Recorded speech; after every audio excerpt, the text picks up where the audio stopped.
En replay, En replay, euh, ouais. puisque donc à partir de maintenant, le live va être enregistré et donc que ces personnes pourront en profiter en replay. Et déjà, merci beaucoup Tiffany d'avoir accepté mon invitation à participer à cette semaine de coaching au féminin. Je suis Bah, vraiment avec plaisir, ravie de ta présence. avec Tu plaisir. tu es donc sophrologue, tu vas bien sûr prendre le temps de te présenter un peu plus en détail et aujourd'hui Ouais. tu vas aborder un sujet qui est au centre des préoccupations de maman. Euh, c'est Ouais. effectivement comment est-ce qu'on peut jongler avec tout ce qui fait notre quotidien tout en restant sereine. Ouais. C'est tout un programme. Et on va essayer d'être effectivement assez succincte pour cette du coup présentation. On va faire vraiment les grandes lignes parce que on pourrait en parler des heures et des heures. Et c'est sûr. Et ben écoute, je te propose de commencer tranquillement et puis en attendant peut-être que pendant ton introduction, je vais remettre dans le chat ton nom sur Instagram pour qu'éventuellement les personnes puissent te retrouver et de toute Ouais. façon, ce sera également dans le mail de ce soir. Ça marche, c'est parfait. Du coup, bienvenue dans cette masterclass où on va parler du coup des mamans. Donc, maman, femme et encore amoureuse, l'équilibre possible. Et donc, je l'ai appelé comment créer une vie de famille épanouie sans s'oublier ni exploser. Un petit peu ce qui ressort souvent et ça peut être vite un casse-tête, mais on va voir qu'en fait pas forcément. Et j'ai vraiment vu cette masterclass comme étant une présentation vraiment pratico-pratique. Donc je vais pas aller dans le détail de tout ce que je vais dire, mais plutôt en mise en action concrète finalement de plein de petites choses qu'on peut mettre en place au quotidien pour que ça soit plus serein et que toute la famille puisse en profiter. Donc avant de commencer, qui je suis pour vous dire tout ça. Donc moi c'est Tiffany, du coup j'ai 32 ans, je viens de Strasbourg, d'Alsace, j'ai 3 enfants. J'aimerais vous présenter quelques points de mon parcours de vie qui sont importants pour comprendre ce qui m'amène aujourd'hui à être ici et à présenter ce live. J'ai grandi dans un climat familial qui était un peu compliqué, pas le plus sympa, avec pas mal de violence, mais j'en ai quand même un bon souvenir. Je veux dire, c'était pas l'enfance catastrophique, mais c'était pas la plus rose non plus. Et j'ai surtout grandi majoritairement avec ma maman, par contre, qui avait on va dire, une addiction à l'alcool, quoi. Donc c'était quand même un gros domaine de ma vie. Et comme dit, j'ai toujours été heureuse, quand même, aimée, et en tout cas, c'est l'image que je renvoyais. Et en fait, tout a basculé en 2015, et quand j'ai perdu ma maman brutalement. Et c'est ce jour même, en fait, où j'ai recueilli mon petit frère, qui avait 5 ans à l'époque, qui était devenu orphelin. Et donc, c'est ce jour-là, en fait, qui m'a fait switcher et basculer dans le monde des mamans. J'étais une sœur, une tutrice, une maman, enfin, j'avais pas trop de rôle défini à l'époque, je l'ai un peu créé moi-même ensuite. Mais c'est ça qui a vraiment fait le tournant dans ma vie, de me dire maintenant ça y est, c'est une nouvelle phase, un nouveau livre même. J'ai ensuite eu 2 enfants qui ont aujourd'hui 7 ans et 5 ans et demi. Et en 2023, j'ai fait un burn-out. Et c'est après ça vraiment que j'ai pris aussi ce second virage dans ma vie, de me dire là, il y a quelque chose. Toute mon enfance a ressurgi, toute ma vie professionnelle a volé en éclats. Et je me suis dit qu'il fallait que je fasse quelque chose cette fois-ci qui a du sens. Et c'est pour ça qu'aujourd'hui, je suis sophrologue. Je suis spécialisée dans l'accompagnement des mamans, comme j'aurais aimé accompagner mieux la mienne à l'époque, comme j'aurais aimé qu'on m'accompagne moi quand j'étais en difficulté.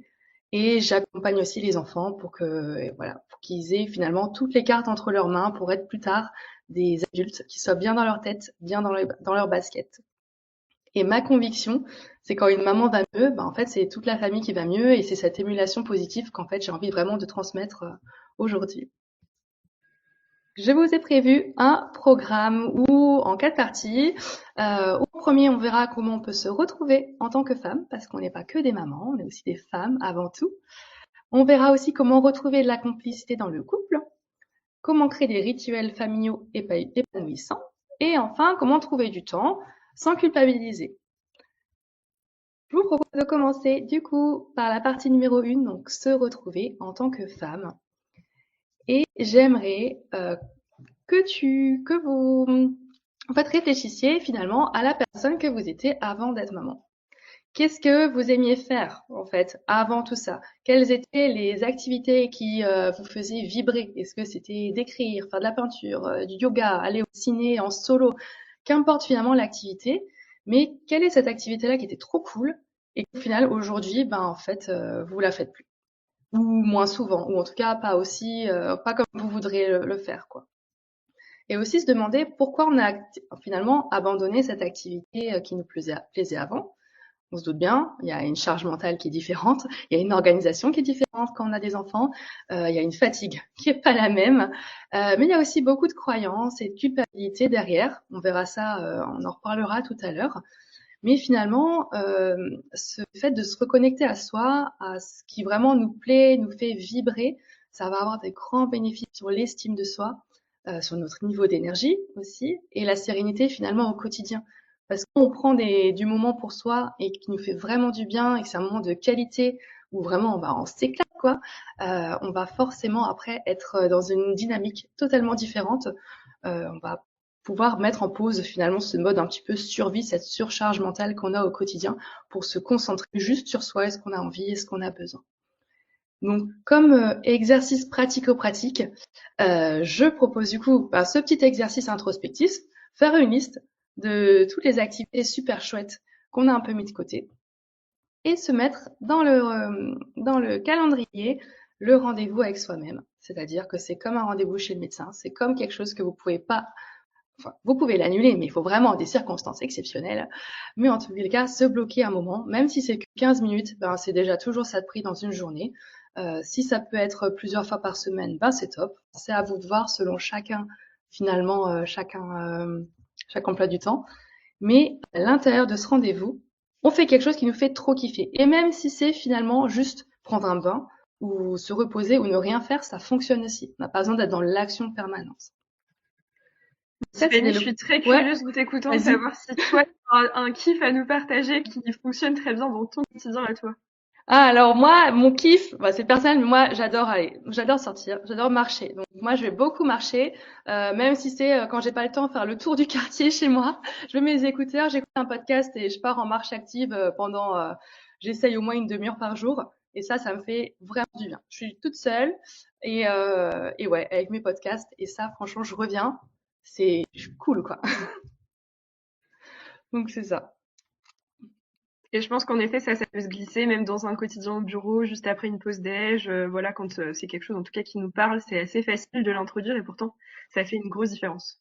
Ouais, complètement. Effectivement, entre midi et deux, c'est un créneau qui est des fois, ben, on profite de faire scroller sur le téléphone bêtement en attendant de reprendre le boulot, alors qu'en fait, on peut se mettre en action, ça fait du bien. Et c'est vrai qu'il y a beaucoup de temps mort finalement dans le quotidien où on fait pas grand-chose. Et c'est ce que je disais, les activités n'ont pas besoin d'être un cours de peinture pendant 2 heures, quoi. C'est vraiment des fois des petites choses qui peuvent faire la différence, quoi. Donc à chacune de trouver son activité fétiche. Je propose ensuite de passer à la partie 2 pour retrouver la complicité dans le couple.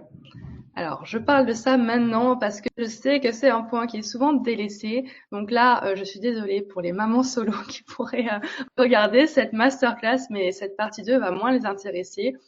Mais je trouvais que c'était important d'en parler parce que le couple, c'est quand même la base finalement et le noyau dur de la famille. Et souvent, bah, on le sait quand on manque de temps, qu'on communique pas assez bien, pas assez, qu'on est fatigué, qu'on a une charge mentale de ouf, des enfants toujours au premier plan, ben forcément le couple il en pâtit un peu et on tombe vite, plus vite dans la colocation finalement que vraiment dans la relation amoureuse qui a pu être s'installer au début. Alors c'est normal que ce soit plus comme au premier jour, mais en tous les cas entretenir ce lien, entretenir la flamme, ça va être super important pour pas se laisser embrigader dans une routine finalement négative et d'avoir toujours voilà cette étincelle qui brille quoi. Donc, je propose à celles qui auraient finalement délaissé cette partie-là de leur vie de réinstaller du lien sans se mettre la pression. C'est-à-dire qu'en fait, c'est de mettre en place des petites actions, mais qui sont faites avec le cœur. Donc vraiment, il faut en avoir envie.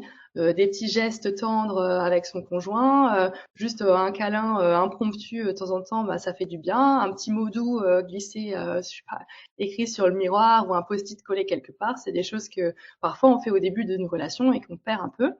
Et ça peut avoir son importance du coup pour entretenir finalement ce lien et se rappeler ben, que derrière il y a quand même des personnes qui s'aiment. Donc et surtout ne pas attendre que ça vienne de l'autre. Parce que si vous attendez que ça vienne de votre mari pour qu'il se passe quelque chose, c'est foutu. C'est vrai qu'on est mal barré. C'est ça. Et j'aimerais aussi ajouter l'importance des moments à deux. Ben, comme je disais, c'est pour voilà, la solidité du noyau familial, quoi. Et en fait, si les parents vont bien, si la maman va bien, comme je le disais au début, le papa va bien, ben forcément, ça va se ressentir et ça va finalement se transmettre ben, naturellement aux enfants qui vont ressentir qu'ils sont dans ce cocon de sécurité, ce cocon au sein de la famille où ils peuvent, eux, être épanouis aussi parce que les parents le sont. Donc c'est cette émulation positive qu'il faut entretenir au maximum comme on peut, avec les moyens qu'on a, l'énergie qu'on a. Mais des petites choses, vraiment les petites choses peuvent être quand même mises en place assez facilement. Et du coup, comme action pour ça, pour le couple, je vous propose de créer un rituel de couple, un moment juste à deux, ou de remettre à l'honneur un rituel oublié, quelque chose qu'on faisait par exemple avant d'avoir les enfants. Si par exemple vous avez l'habitude, je sais pas, d'aller une fois par mois au restaurant et que c'est quelque chose qu'on fait plus parce que maintenant il faut faire garder les enfants, faut payer une babysitter si on n'a pas de personne qui puisse les garder. C'est des choses qui mettent des freins, mais qu'on peut encore faire. Peut-être qu'avant c'était une fois par mois, maintenant c'est peut-être une fois tous les 2 mois, mais c'est un rituel qu'on peut quand même faire.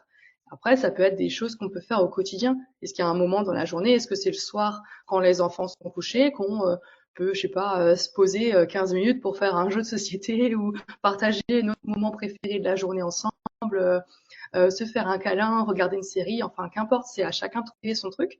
Mais de le ritualiser, ça sécurise aussi finalement ce couple en se disant que qu'importe ce qui se passe dans la journée, même si on se parle pas beaucoup, même si on est tous les deux surstimulés par les enfants, bah c'est pas grave, il y a un moment où on sera posé ensemble et on pourra se retrouver, même si c'est pas long, ce sera un autre moment à nous. Nous, par exemple, avec mon mari, c'est entre midi et deux. On a la chance, on travaille de la maison, donc quand j'ai pas de consultation, on sait qu'on mange ensemble et qu'on va regarder un épisode de notre série si on veut, ou on va manger dehors sur la terrasse tranquillement en étant juste tous les deux. Et c'est ritualisé, on n'a pas besoin de se le dire, c'est comme ça, on sait que ce moment va arriver et quand on a des choses à partager, ben on en profite aussi d'être seul pour le faire. En point 3, j'aimerais vous partager du coup toujours ce truc de rituel. Euh, non pas que j'aime forcément la routine, mais c'est des petites choses comme ça qui sont ritualisées, en fait, sécurisent aussi beaucoup les enfants qui ont besoin de ça. Et c'est pour ça que je voulais qu'on en parle aussi pour créer un rituel, donc non pas de couple, mais cette fois-ci qui inclut toute la famille et aussi les enfants. Donc, il n'y a pas que les vacances qui peuvent être ritualisées. Par exemple, chaque année, on part en vacances au même endroit, ou on va faire ci, ou il y a des fêtes qui vont revenir, etc. C'est ritualisé, ça, on le sait que ça arrive. Il n'y a pas non plus que des trucs à gros budget, comme je vais faire un week-end à Disneyland avec les enfants. Euh, voilà, il n'y a pas, en fait, il n'y a pas des choses forcément qui doivent nécessiter une organisation de fou pour s'éclater en famille, en fait.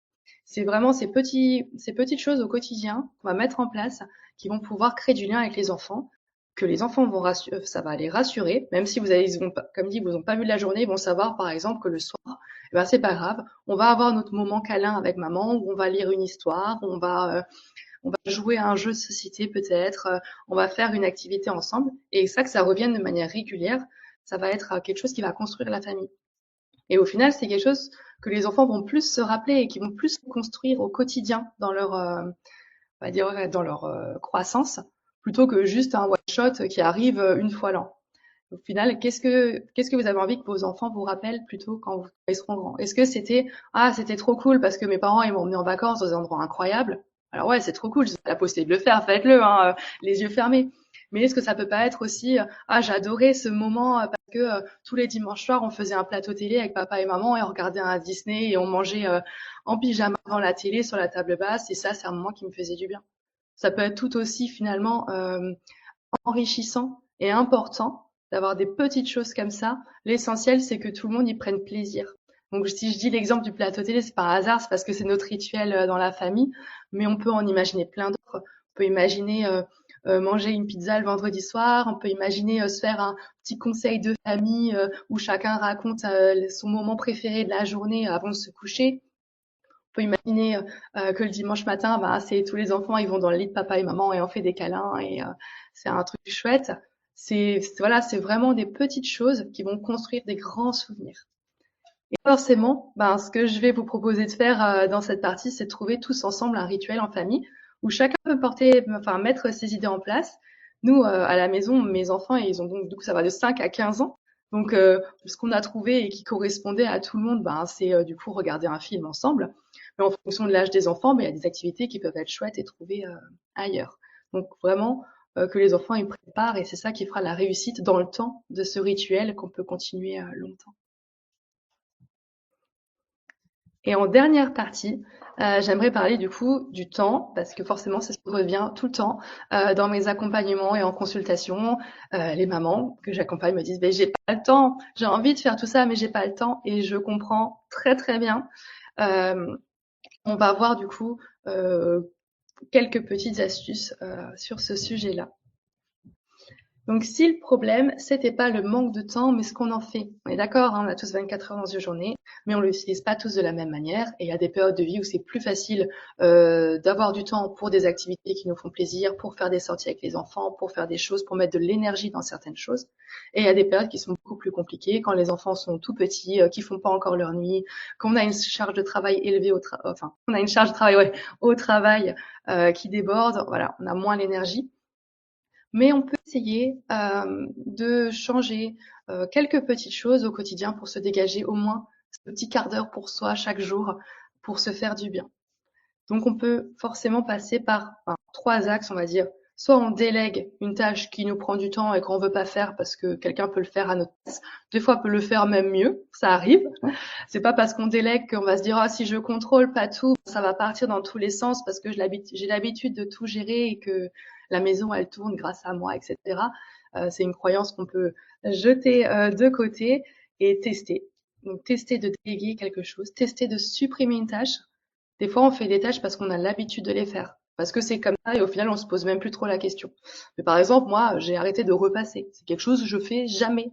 Jamais. Éventuellement, je sais même pas si l'année dernière, je me suis servi de mon fer à repasser, même pour repasser une tenue qui est un peu fripée. Je me dis, c'est pas grave. Je préfère la porter un peu froissée que de prendre mon fer et sortir la table et tout. Ça m'apporte rien. Et ça me fait gagner du temps de repasser aucun vêtement. Mais ça, c'est mon expérience personnelle. Mais En fait, Tiffany, il je y a pense des que c'est choses. quelque chose que tu dois rencontrer souvent chez les femmes que tu accompagnes, de la notion de s'autoriser à ne pas faire certaines choses. Ah, C'est quand même... complètement. C'est très difficile. On en revient à la notion de lâcher prise, qui est clairement le cœur des accompagnements. Il n'y a aucune maman que j'accompagne qui passe pas par là. C'est vraiment très difficile. Et là, quand je le dis comme ça semble facile, hein, mais c'est vraiment dans le cadre de la masterclass où je donne des pistes. Après, pour la mise en action, quand il y a des points de blocage, évidemment, c'est bien hein, si on peut se faire accompagner pour pas le faire tout seul. Mais effectivement, tu as raison de le noter. C'est en fait difficile de se dire que ouais, tout peut rouler même si on fait pas tout comme avant. Si on change, là, le changement fait toujours un petit peu peur. Après, faut tester. Du coup, on peut aussi faire autrement. Il y a des tâches des fois qu'on peut finalement continuer à faire, mais sans finalement se mettre une pression énorme dessus. Pas en bâclant forcément, mais en finalement peut-être arrêtant de chercher la perfection à chaque fois. Si on reprend l'exemple du repassage, est-ce qu'on est obligé de repasser l'entièreté du panier à linge? Est-ce qu'on peut faire autrement en repassant que les pièces qui sont vraiment indispensables? Est-ce que c'est grave si ton enfant va à l'école avec un t-shirt pas repassé? Voilà, c'est des questions qu'on peut se poser pour trouver du temps. Et ce temps-là, en fait, c'est vraiment ça le but de cette slide-là.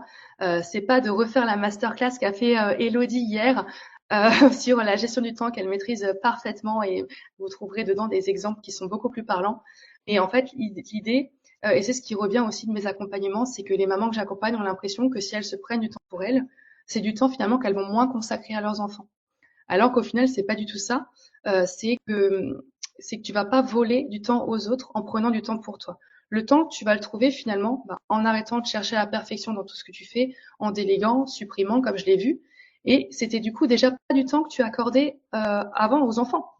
Tu accordais ce temps-là à l'intendance ou à ta quête du mythe, de ta quête finalement de la maman parfaite. C'est ça que tu vas finalement arrêter de faire ou faire moins pour dégager du temps pour autre chose. Le temps que tu consacrais aux enfants sera toujours le même. Les rituels que tu faisais avec eux, ils vont pas bouger. Les jeux que tu vas pouvoir faire, les lectures, passer du temps juste à rien faire ou se balader, ça change pas. Donc c'est vraiment ça finalement que je voulais mettre dans ce truc de trouver du temps sans culpabiliser. Et c'est cette notion de on vole pas du temps aux enfants. Ils seront toujours là et au contraire, c'est agréable quand même pour les enfants qui voient leur maman faire des choses qui leur fait du bien. Moi, par exemple, ça m'arrive très souvent de faire mon sport à la maison alors qu'il y a mes enfants à côté. Je suis dans le salon à côté d'eux, ils sont en train de colorier, ils font des choses et ils ont compris que j'étais sur mon tapis de sol pendant une demi-heure, c'est mon temps pour moi. Des fois, ils viennent me poser des questions, mais ils ont compris que j'y répondrai pas. C'est une habitude. Et je ne culpabilise pas de me dire, bah, je suis sur mon tapis de sol alors qu'ils sont en train de colorier, je pourrais colorier avec eux ou faire quelque chose. Non, c'est mon moment. Ils sont à côté. Ils l'ont compris. Et ils ont aussi compris à quel point c'est important pour moi. Et du coup, il n'y a pas de question, en fait. Il n'y a pas de sujet là-dedans. Il n'y a pas de se dire, ah, maman, pourquoi tu fais ça? Non, ils ont compris parce qu'on a communiqué et qu'on a mis ça en place de manière normale, en fait, dans la maison. Donc, ce que tu peux faire comme action concrète, du coup, c'est quelle tâche vas-tu arrêter de faire ou arrêter d'en chercher la perfection? On va commencer par une. Est-ce qu'on peut en trouver une où on peut gagner du temps là-dessus? Et ce temps gagné, même si c'est 10 minutes ou un quart d'heure, l'utiliser pour faire une activité qu'on a vue au début, qui nous fait hyper kiffer et sur laquelle on est trop heureuse de donner du temps pour ça. Pour conclure, comme j'ai donné pas mal d'actions concrètes à mettre en place, je vais juste synthétiquement les rappeler ici. Donc, pour créer une vie de famille épanouie, c'est quelques pistes, hein, on est d'accord que c'est assez synthétique ce que j'ai dit là en 20 minutes. On peut du coup prendre du temps pour soi en listant les activités qui nous font du bien, en planifiant ce rendez-vous, on l'a vu. On peut prendre soin de son couple, penser aux marques d'attention, d'affection au quotidien. On peut créer un rituel de couple ou en remettre un à l'honneur qu'on a un petit peu laissé tomber. On peut aussi entretenir la vie de famille en créant un rituel de famille. Et pour retrouver du temps sans culpabiliser, on peut déléguer, supprimer, optimiser finalement l'intendance de la maison qui prend beaucoup de temps. Et ouais, ça je l'ai dit, je l'ai réécrit ici, mais c'est vrai, abandonner la perfection à tout prix. Ça, c'est très difficile. À écrire, c'est très facile. À faire, la mise en œuvre est des fois un peu complexe, mais elle n'est pas impossible. Il y a des choses qu'on peut faire et au moins on peut essayer petit à petit pour que ça soit de plus en plus facile, à commencer par une tâche et après une autre tâche et après revoir le planning de manière générale. Merci beaucoup, Tiffany. On va prendre Avec plaisir. Qui viennent soit dans le chat, soit en allumant vos micros, n'hésitez pas. Je pense qu'il y a pas mal d'actions concrètes qui nous attendent et surtout, n'hésitez pas à nous dire lesquelles vous mettez déjà en place ou lesquelles vous avez envie de commencer à introduire dans votre Ouais, complètement, ouais. Et si jamais, ouais, dis-moi. Je disais, j'aime beaucoup son rituel du dimanche soir. Je pense que c'est quelque chose qui, en tout cas, pourrait commencer à se mettre en place. Ouais, et ben figure-toi que je trouve qu'il est super bien parce ça fait 1 an et demi, 2 ans, je sais plus, qu'on a commencé à le faire parce qu'en fait nos enfants ils demandaient souvent à regarder la télé et ils se demandaient souvent et les écrans, bon on le sait, on peut pas les mettre devant les écrans tout le temps, mais surtout pour regarder des trucs nuls, enfin que je considère comme nuls, c'est-à-dire des dessins animés où ça parle pas, comme les Lacma Crétins, Grizzly et les Lemmings, enfin les trucs comme ça où il y a que des hurlements plus qu'autre chose. Et je me suis dit, c'est pas possible. Avec mon mari aussi, c'est pas possible. Ils demandent tout le temps, c'est pas possible. Et du coup, on leur a proposé de regarder un dessin animé, mais un vrai. Moi, j'adore les Disney, tu vois, mais en plus, ils ont des fois une belle morale, il y a du vocabulaire, il y a une histoire qui est sympa. Et du coup, avec nous, comme ça, quand il y a des choses qui comprennent pas, on leur explique, on en discute ensemble. Et le ritualiser, ils savent qu'en fait, ça sert à rien de demander à regarder la télé mercredi parce que ce moment va arriver, il faut juste attendre dimanche. Donc, au final, ils demandent beaucoup moins. Ils savent, c'est comme ça, quoi qu'il se passe, sauf cas exceptionnel, on est invité ou on est en vacances, voilà. Mais dans une semaine normale, ce moment va arriver, on n'en parle même pas, il n'y a pas besoin de demander à regarder la télé, il faut juste attendre.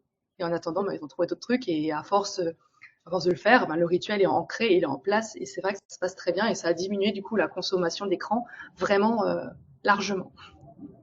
Oui, non, vous avez vraiment fait une super idée. Bah écoute, si toi tu te mets en place ton rituel, tu pourras me dire ce que tu as choisi.